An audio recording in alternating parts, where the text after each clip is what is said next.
lembaga keagamaan ini sebagai mitra pemerintah atau mengalokasikan anggaran untuk pembangunan rumah-rumah ibadah yang ada di Kabupaten Kupang. Bapak Bupati dan Ibu Wakil Bupati berkomitmen untuk mendukung optimalisasi pembangunan rumah ibadah yang ada di Kabupaten Kupang.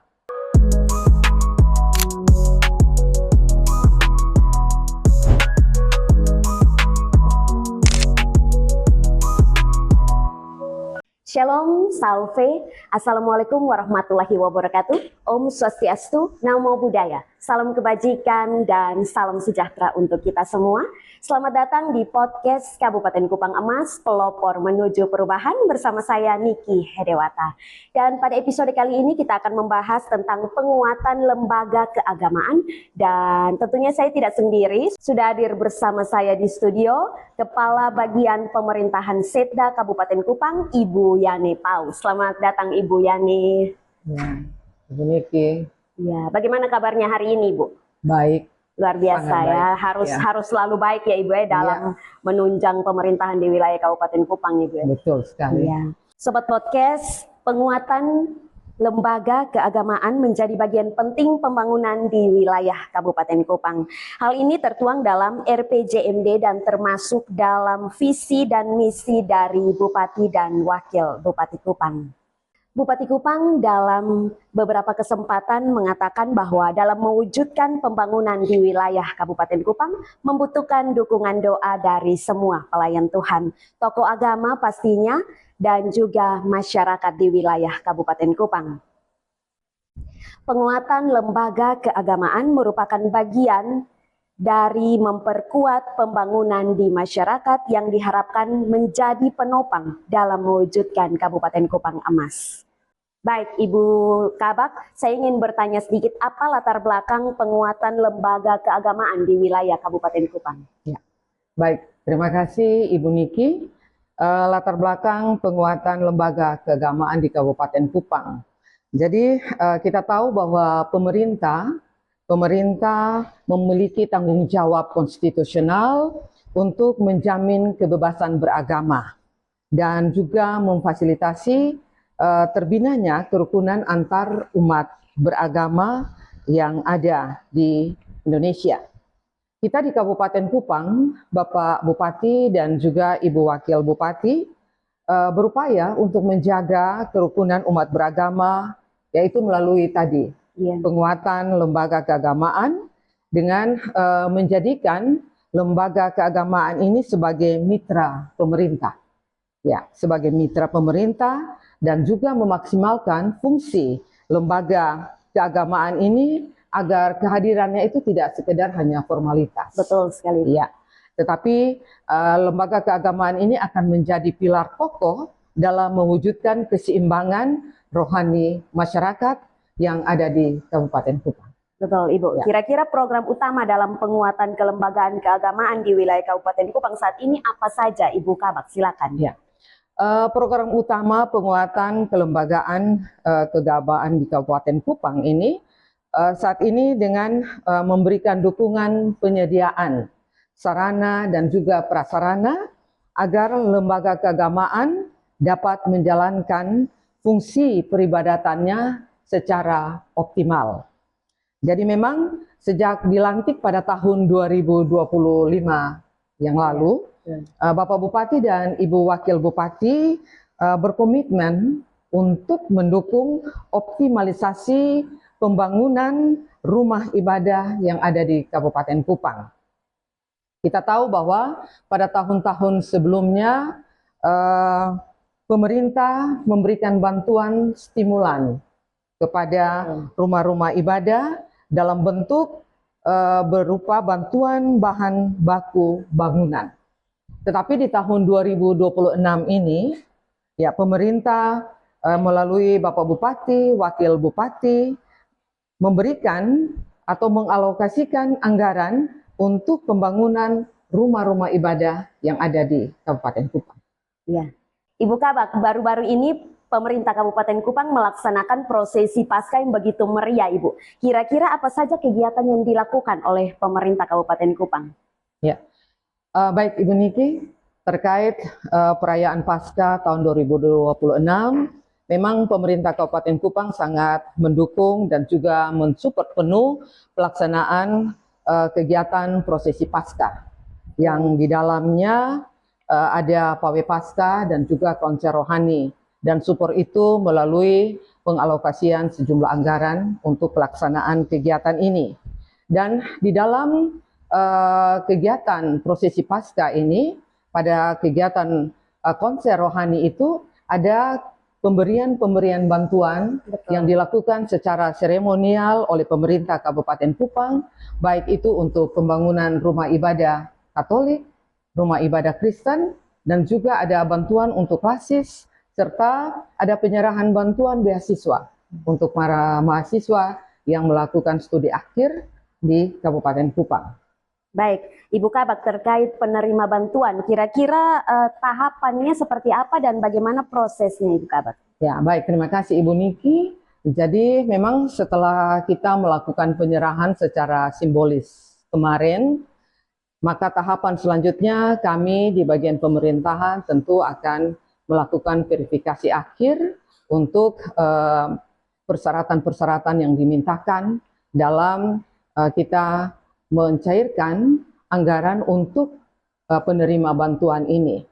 Setelah kami melakukan verifikasi akhir, maka kami akan mengusulkan kepada Bapak Bupati agar nama-nama para penerima hibah ini ditetapkan dalam sebuah surat keputusan. Dan nanti setelah surat keputusan itu ditandatangani oleh Bapak Bupati, maka kita akan lanjutkan lagi kepada para penerima hibah. Mereka itu juga akan melakukan penandatanganan sejumlah dokumen. Yang pertama itu ada naskah perjanjian hibah daerah, kemudian ada berita acara penyerahan bantuan, kemudian juga ada surat pernyataan penggunaan hibah tersebut, dan nanti ada penandatanganan kwitansi hibah. Jadi semua proses ini yang kita lakukan, dan nanti setelah selesai, maka bagian pemerintahan akan mengajukan permintaan keuangan ke BPKAD untuk bisa diproses sehingga pencairan itu bisa dilakukan, dan nanti kami akan langsung cairkan itu ke rekening dari masing-masing penerima hibah. Betul sekali, ya. Luar biasa sekali ya, ternyata bantuan-bantuan yang diberikan oleh pemerintah Kabupaten Kupang sendiri. Ya, jadi memang untuk proses penerimaan hibah ini tidak serta-merta para penerima hibah langsung mendapatkan bantuan tersebut. Tetapi ada tahapan-tahapan, ada proses yang harus dilalui, dan karena itu kami juga membutuhkan kerjasama, kerja cepat dari para penerima, supaya kita bisa menyelesaikan seluruh persyaratan yang diminta, dan setelah itu baru kita bisa melakukan pengajuan permintaan dana tersebut. Betul sekali, berarti para penerima bantuan ini harus melengkapi administrasi yang diberikan agar bisa dilakukan penyelesaian ya Ibu ya. Betul sekali. Ya. Baik Ibu Kabak, kira-kira bagaimana peranan lembaga keagamaan dalam menjaga keharmonisan antar umat beragama di wilayah Kabupaten Kupang, Ibu Kabak? Ya, terima kasih Ibu Niki. Jadi sebagaimana kita tahu bahwa kita punya wilayah Kabupaten Kupang ini memiliki karakteristik geografis dan juga demografis yang luas. Betul. Ini tentu satu potensi yang besar bagi kita, tetapi juga satu tantangan sebenarnya yang tidak mudah bagi pemerintah di Kabupaten Kupang untuk menjangkau seluruh masyarakat. Karena itu kita membutuhkan sebuah lembaga keagamaan yang akan menjadi perpanjangan tangan dari pemerintah untuk menjangkau kelompok-kelompok masyarakat yang tersebar di 24 kecamatan. Jadi memang lembaga keagamaan ini mempunyai pengaruh yang cukup besar. Betul. Kita tahu bahwa dari lembaga keagamaan ini mereka bisa menyuarakan suara-suara untuk umatnya, apakah melalui mimbar-mimbar gereja, melalui khotbah-khotbah, melalui dakwah, ataupun ceramah-ceramah, itu bisa menyuarakan apa yang ingin disampaikan kepada umatnya. Dalam konteks ini adalah masyarakat Kabupaten Kupang. Kemudian yang kedua, bahwa selain daripada lembaga keagamaan tersebut, pemerintah Kabupaten Kupang juga membentuk forum yang dinamakan Forum Kerukunan Umat Beragama atau FKUB Kabupaten Kupang. Ya, ini menjadi salah satu lembaga yang mempunyai wadah atau ruang untuk kita berdiskusi secara formal, membahas isu-isu keagamaan, atau juga ada persoalan-persoalan, gesekan, dan sebagainya yang bisa dilakukan untuk mengatasi persoalan-persoalan antar umat beragama tersebut yang ada di Kabupaten Kupang. Ya. Betul Ibu Kabak, kira-kira apa harapan dari pemerintah Kabupaten Kupang sendiri lewat penguatan lembaga keagamaan? Ya, terima kasih Ibu Niki.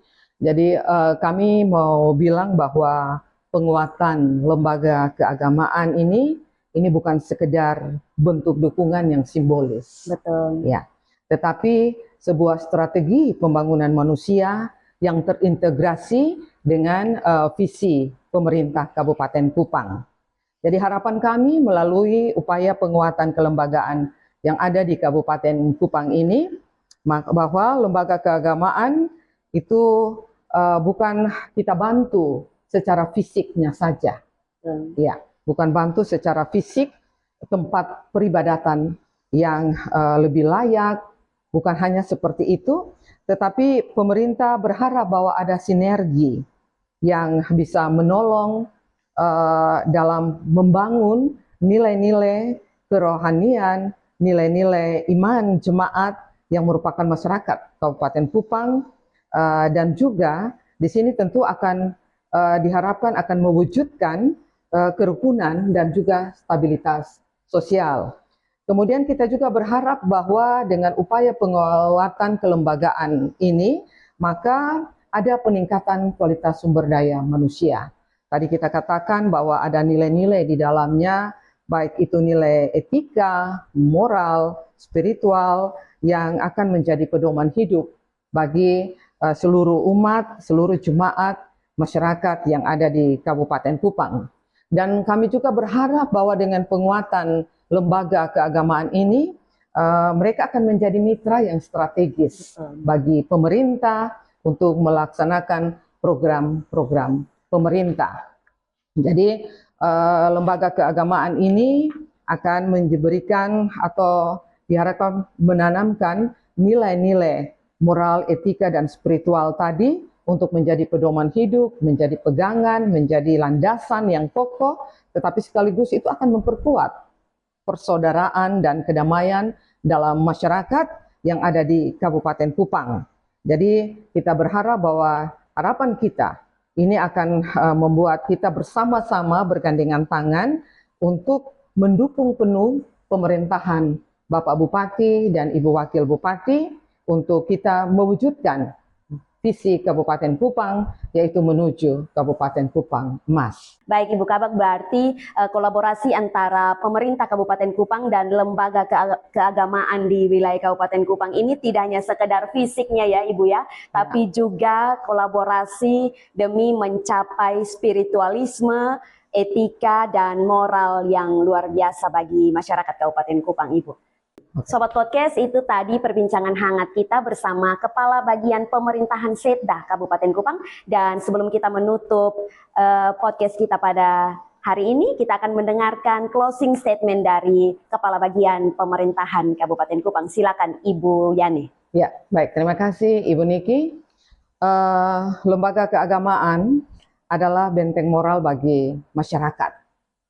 Melalui penguatan kelembagaan ini, kami berharap bahwa nilai-nilai moderasi, nilai-nilai toleransi akan semakin bertumbuh dan mengakar di dalam masyarakat Kabupaten Kupang. Daerah yang maju itu bukan kita lihat dari pembangunan infrastruktur saja, tetapi juga dari kedalaman spiritual, kerohaniannya, dan juga kerukunan antar umat beragama. Karena itu, di akhir ini saya ingin mengajak kita, mari kita bersama-sama merawat dan rumah keberagaman yang ada ini, supaya kesejahteraan masyarakat Kabupaten Kupang bisa kita capai dengan kerjasama, kolaborasi, dan juga partisipasi yang aktif dari semua. Demikian, terima kasih. Terima kasih Ibu Kabak sudah hadir di podcast Kabupaten Kupang Emas ini Ibu. Terima kasih. Selamat beraktivitas dan Tuhan memberkati Ibu Kabak. Salam. Demikian podcast kita pada hari ini. Besar harapan dapat memberikan manfaat bagi kita semua, terlebih bagi masyarakat di wilayah Kabupaten Kupang. Dan sampai jumpa di episode-episode podcast selanjutnya. Selamat pagi dan Tuhan memberkati.